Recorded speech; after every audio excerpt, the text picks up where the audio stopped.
Campuchia năm bữa về thì các năm mới bộ hàng xong ở sát rồi ជាបាក់ថងខ្ញុំបាទសូមគោរពជំរាបសួរអ្នកស្រីសុនសុភ័ក្រត្រាវតីគណៈកម្មការលោកគ្រូអ្នកអាណាព្យាបាលនិងសួស្តីមិត្តភក្តិទាំងអស់គ្នាខ្ញុំបាទឈ្មោះសុនរាវិជាជាសិស្សរៀននៅថ្នាក់ទី5ក2នៅសាលារៀន Nova សាខាទី1វេលានេះដែរខ្ញុំពិតជាមានសេចក្តីសប្បាយរីករាយខ្លាំងណាស់ដែលឡើងមកបកស្រាយប្រធានបទមួយក្រោមចំណងជើងថាផលប៉ះពាល់នៃការបំពុលបរិស្ថានដែលទុកជាចំណេះដឹងសម្រាប់សិស្សសានុសិស្សទាំងអស់គ្នា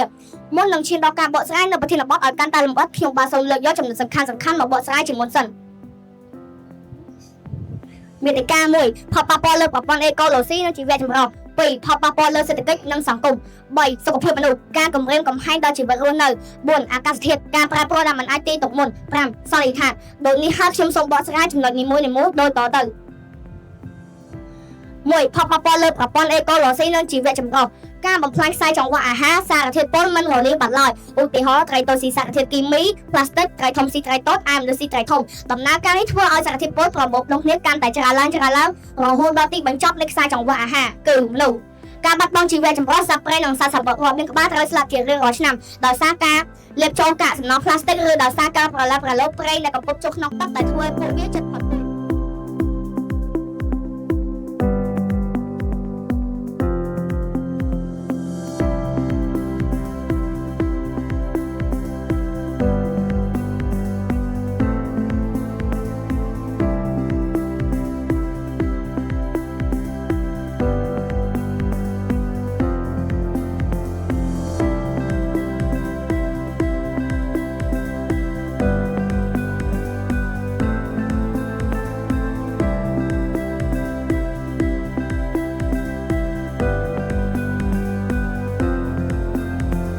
គ្រូបញ្ចេញអ្នកស្រីធាធីតាប្រធានគណៈកម្មការប្រកួតនាយជាសាធារណៈថាចំណេះដឹងទូទៅភាសាខ្មែរអញ្ចឹងដល់របាយការណ៍និងប្រកាសលទ្ធផលការប្រកួតនាយជាសាធារណៈសមអសាទរ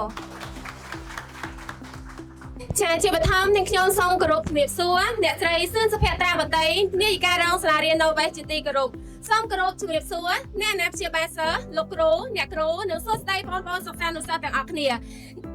ក្នុងថ្ងៃនេះផងដែរតាំងនាងខ្ញុំជាប្រធានគណៈកម្មការនាងខ្ញុំពិតជាមានសេចក្តីរីករាយយ៉ាងក្រៃលែងដែលបានឃើញបងប្អូនទាំងអស់គ្នាខិតខំប្រឹងប្រែងប្រកួតយ៉ាងស្វិតស្វាញតាំងពីវគ្គជំរុះជុំទី1រហូតមកដល់វគ្គផ្ដាច់ព្រាត់នៅក្នុងថ្ងៃនេះផងដែរអញ្ចឹងបងប្អូនទាំងអស់គ្នាចង់ដឹងលទ្ធផលអត់លឺទេចង់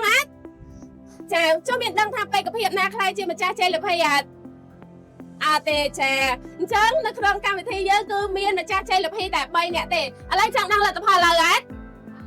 ចាអញ្ចឹងអ្នកគ្រូសូមប្រកាសជ័យលាភីលេខ3មុនអញ្ចឹងជ័យលាភីលេខ3បានទៅលើបងអូនខាតឡាសូមអបអរសាទរ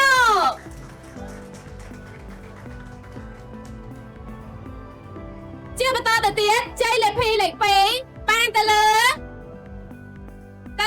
បងអូនប្រេងសាលីដាសូមអបអរសាទរចា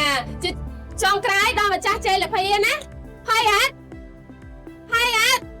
ចាចឹងម្ចាស់ពានរង្វាន់បានទៅលើបងអូនសូមរាវិជាសូមអបអរសាទរជាបន្តទៅទៀតនេះខ្ញុំសូមគោរពអញ្ជើញលោកស្រីសុភ័ត្រាវតីនាយិការរងសាលារៀន Nova ជួយផ្ដល់ចំណាប់អារម្មណ៍និងមតិសនាសនាសូមអបអរសាទរ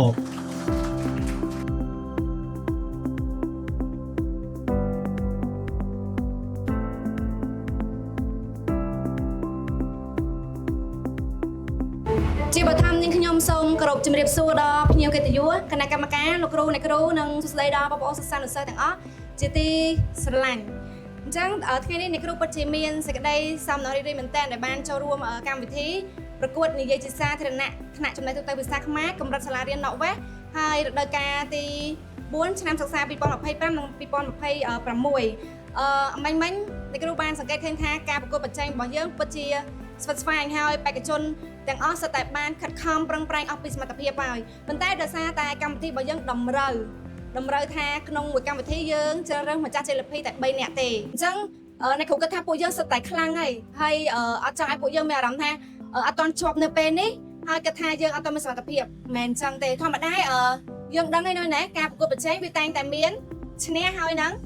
ចាញ់ហើយយើងធ្វើអីក៏ដោយឲ្យតែពាក្យថាប្រកួតប្រជែងមួយយើងត្រូវតែត្រៀមចិត្តទទួលថាតួលទ្ធផលបែបណា ក៏យើងត្រូវតែទទួលយកដែរហើយកុំអស់សង្ឃឹមកុំបាក់ទឹកចិត្តយើងត្រូវតែខិតខំបន្តទៀតអញ្ចឹងមានន័យថាលទ្ធផលថ្ងៃនេះអូនត្រូវយកវាធ្វើជាស្ពានសម្រាប់លទ្ធផលនៅថ្ងៃខាងមុខទៀតចុងក្រោយអ្នកគ្រូសូមថ្លែងអំណរគុណយ៉ាងជ្រាលជ្រៅហើយក៏សូមថ្លែងអំណរគុណសម្រាប់វត្តមានរបស់ភ្ញៀវកិត្តិយសគណៈកម្មការលោកគ្រូអ្នកគ្រូនិងបងប្អូនសិស្សានុសិស្សដែលបានចំណាយពេលដ៏មានតម្លៃចូលរួមក្នុងកម្មវិធីប្រកួតនិយាយជាសាធារណៈថ្នាក់ចំណេះទូទៅភាសាខ្មែរកម្រិតសាលារៀនណក់ពេក្នុងឆ្នាំសិក្សា2025-26ជាទីបញ្ចប់នេះខ្ញុំសូមគោរពជូនពរដល់ភ្ញៀវកិត្តិយសគណៈកម្មការលោកគ្រូអ្នកគ្រូក៏ដូចជាសិស្សានុសិស្សសូមជួបតែសុខភាពល្អសំណាងល្អនិងជួបនៅពុទ្ធពរទាំង4ប្រការគឺអាយុវណ្ណៈសុខៈពលៈកំបីគ្លៀងក្រឡើយសូមអរគុណ